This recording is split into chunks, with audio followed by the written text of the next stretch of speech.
Hello दोस्तों, मेरे channel में आप लोगों का स्वागत है। आज हम स्टडी करने वाले हैं इलेक्ट्रॉन माइक्रोस्कोप। तो इसका सिनॉप्सिस देखते हैं, इसमें क्या क्या पढ़ेंगे। तो सबसे पहले हम introduction, definition, history, principle, type of electron microscope, part of electron microscope, advantage of electron microscope and application of electron microscope और कंक्लूजन देखेंगे। पहला इंट्रोडक्शन देखते हैं। माइक्रोस्कोप शब्द की उत्पत्ति ग्रीक भाषा से हुई है। माइक्रोस्कोप जो दो वर्ड से मिलकर बना होता है, पहला माइक्रो, दूसरा स्कोपिस।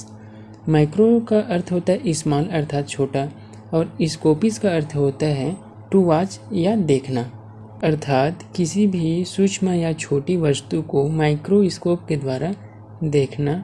सूक्ष्म जीवों को देखने के लिए माइक्रोस्कोप या सूक्ष्मदर्शी का यूज किया जाता है। एक प्रकाशीय माइक्रोस्कोप की आवर्धन क्षमता या मैग्नीफिकेशन पावर 1000 मैग्नीफिकेशन या अधिक होती है।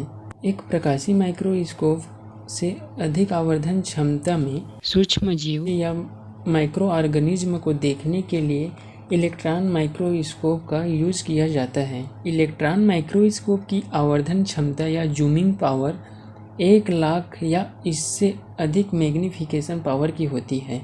एक इलेक्ट्रॉन माइक्रोस्कोप की सहायता से सूक्ष्म जीवों की अति सूक्ष्म संरचना या अल्ट्रा स्ट्रक्चर का अध्ययन या स्टडी किया जाता है।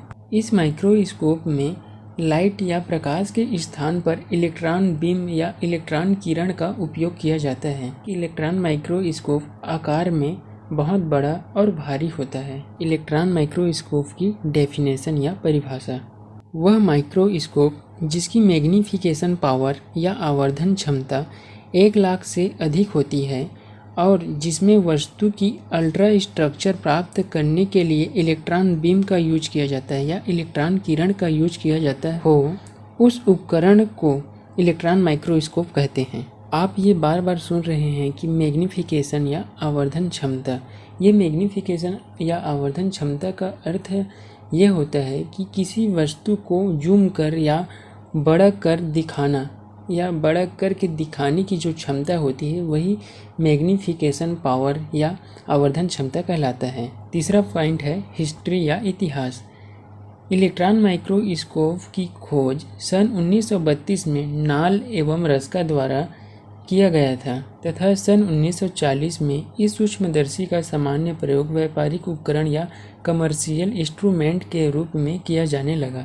चौथा पॉइंट है प्रिंसिपल या सिद्धांत, अर्थात इलेक्ट्रॉन माइक्रोस्कोप किस सिद्धांत पर कार्य करता है वो इसमें देखेंगे। इलेक्ट्रॉन माइक्रोस्कोप में एक लंबी निर्वात नली होती है। निर्वात का अर्थ होता है एयर या हवा का एब्सेंट होना या अनुपस्थित होना। इस निर्वात नली के एक सिरे पर टंगस्टन धातु की या टंगस्टन फिलामेंट का तार लगा होता है। जब इस तार में विद्युत धारा प्रवाहित किया जाता है तो ये तार गर्म होकर इलेक्ट्रॉन प्रोड्यूस करने लगते हैं या इससे इलेक्ट्रॉन निकलने लगते हैं। इस माइक्रोस्कोप में गर्म तार से निकलने वाले इलेक्ट्रॉन की धारा की चुंबकीय कॉइल के मध्य से गुजारा जाता है या मैग्नेटिक कॉइल के मध्य से गुजारा जाता है और वस्तु या ऑब्जेक्ट या स्पेसिमेन पर केंद्रित करते हैं तो इलेक्ट्रॉन बीम या किरण वस्तु से टकराने के पश्चात ये इलेक्ट्रॉन की किरण विचलित हो जाता है। इस विचलित किरण या बीम को पुनः चुंबकीय कॉइल रूपी ऑब्जेक्टिव लेंस की सहायता से फोटोग्राफी या प्रोजेक्टर पर डाला जाता है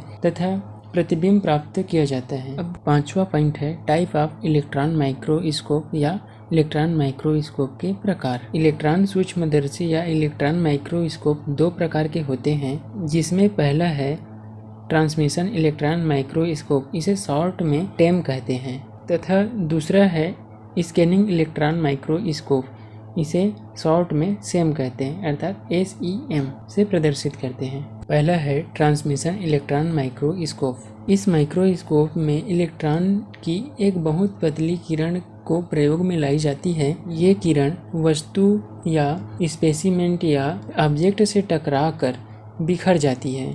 इस बिखरी हुई किरण को चुंबकीय कंडेंसर के माध्यम से फोटोग्राफी प्लेट अथवा स्क्रीन पर डाला जाता है और वस्तु का इमेज या प्रतिबिंब प्राप्त किया जाता है। ट्रांसमिशन इलेक्ट्रॉन माइक्रोस्कोप के द्वारा स्टेनेड या अभिरंजित तथा बिना अभिरंजित अर्थात अनस्टेनेड स्पेसिमेन सेल को देखने के लिए किया जा सकता है। ट्रांसमिशन इलेक्ट्रॉन माइक्रोस्कोप की फिग। ट्रांसमिशन इलेक्ट्रॉन माइक्रोस्कोप में डायग्राम देखने पर 3 प्रकार के लेंस का उपयोग किया जाता है। पहला कंडेंसर मैग्नेटिक, दूसरा है ऑब्जेक्टिव लेंस मैग्नेट और तीसरा है प्रोजेक्टर लेंस मैग्नेट का यूज़ किया जाता है और इसके अंत में फाइनल इमेज प्राप्त होता है। दूसरा है स्कैनिंग इलेक्ट्रॉन माइक्रोस्कोप या सेम।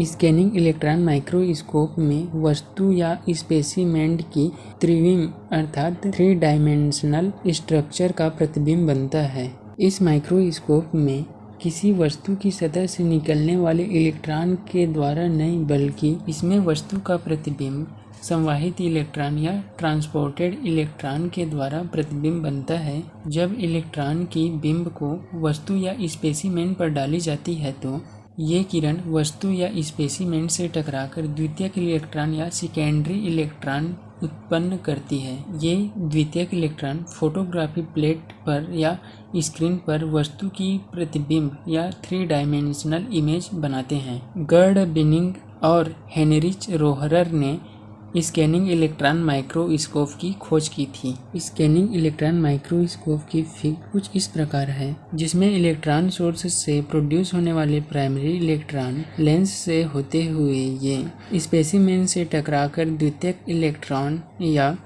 सेकेंडरी इलेक्ट्रॉन प्रोड्यूस करता है, जिसमें सेकेंडरी इलेक्ट्रॉन एम्पलीफायर से होते हुए कंप्यूटर मॉनिटर में चला जाता है। स्कैनिंग कॉइल से स्कैनर जनरेटर लगा होता है और कंप्यूटर से जुड़ा होता है, जिसके द्वारा फाइनल इमेज प्राप्त होता है। छठवां है part of electron microscope. Electron microscope एक लंबे निर्वात स्तंभ के रूप में होता है।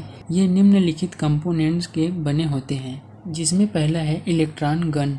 इलेक्ट्रॉन गन एक टंगस्टन फिलामेंट होता है जो इलेक्ट्रॉन उत्पन्न करने का कार्य करता है। दूसरा है electron magnetic lens. Electron microscope में इलेक्ट्रॉन मैग्नेटिक लेंस 3 प्रकार के होते हैं, जिसमें पहला है कंडेंसर लेंस, दूसरा है ऑब्जेक्टिव लेंस और तीसरा है प्रोजेक्टर लेंस। कंडेंसर लेंस जो है वो इलेक्ट्रॉन बीम या किरण को केंद्रित करने का कार्य करता है। ऑब्जेक्टिव लेंस ये विचलित किरण को एकत्रित कर फोटोग्राफी प्लेट पर डालने का कार्य करती है।